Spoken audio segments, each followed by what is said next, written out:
Hi guys, welcome back to my channel Vini's voice fresh flowers ரெவிதர். இன்றைக்கான recipe என்னென்னு பார்த்தீங்கன்னா, சப்பாத்திக்கான ஒரு பர்ஃபெக்டான சைட் டிஷ் ரெசிபி தாங்க. வெண்டைக்காய் வச்சு பண்ண போகிறோம். ஒக்ரா ஆனியன் மசாலா எப்படி செய்யுங்கிற வீடியோ பார்க்குறதுக்கு முன்னாடி என்னோட சேனல் ஃபஸ்ட் டைம் பார்க்குறீங்கன்னா என்னோட சேனல் மறக்காமல் சப்ஸ்கிரைப் பண்ணிக்கோங்க. அண்ட் வாங்க வீடியோக்குள்ளே போயிடலாம். வெண்டைக்காயை இந்த மாதிரி குட்டி குட்டியாக கட் பண்ணி எடுத்துக்கோங்க.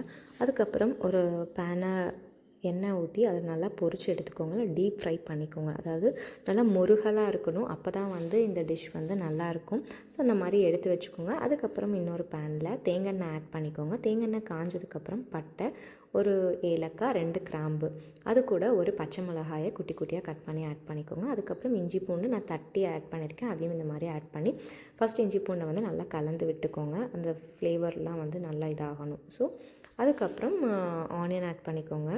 ஆனியன் வெங்காயம் பார்த்திங்கன்னா நல்லா வெந்து வந்ததுக்கப்புறம் நீங்கள் தக்காளி ஆட் பண்ணிக்கலாம். தக்காளியும் நல்லா இந்த மாதிரி கலந்து விட்டுக்கோங்க. ஸோ வெங்காயம் தக்காளி நல்லா கலந்து வெந்து வரணும்னு நினச்சிங்கன்னா நீங்கள் உப்பு கொஞ்சம் ஆட் பண்ணி நல்லா கலந்து விட்டுக்கோங்க.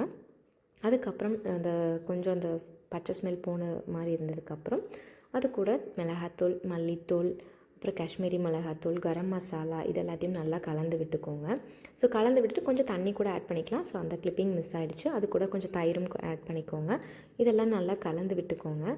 கலந்து விட்டதுக்கப்புறம் கடைசியாக நம்ம பொரிச்சு வச்சுருக்க அந்த வெண்டைக்காயும் உள்ளே ஆட் பண்ணிக்கோங்க. ஆட் பண்ணிவிட்டு நல்லா கலந்து விடுங்க. கலந்து விடுறதுனால ஒரு 2 to 3 நிமிஷம் போல் நீங்கள் சிம்மில் விட்டுக்கோங்க. நல்லா இந்த மாதிரி எல்லாம் நல்லா மிக்ஸ் ஆனதுக்கப்புறம் சர்வ் பண்ணால் சூப்பர் அண்ட் டேஸ்டியான சப்பாத்திக்கான best side dish okra onion masala ready ஆகிடுச்சு. ஸோ நீங்களும் ட்ரை பண்ணி பாருங்கள் எப்படி இருந்துச்சுன்னு சொல்லி மறக்காமல் கமெண்ட் பண்ணுங்கள். கிட்ஸுக்கான ஃபேவரட்டான ரெசிபியாக இருக்குங்க. ஸோ நீங்களும் ட்ரை பண்ணி பாருங்கள்.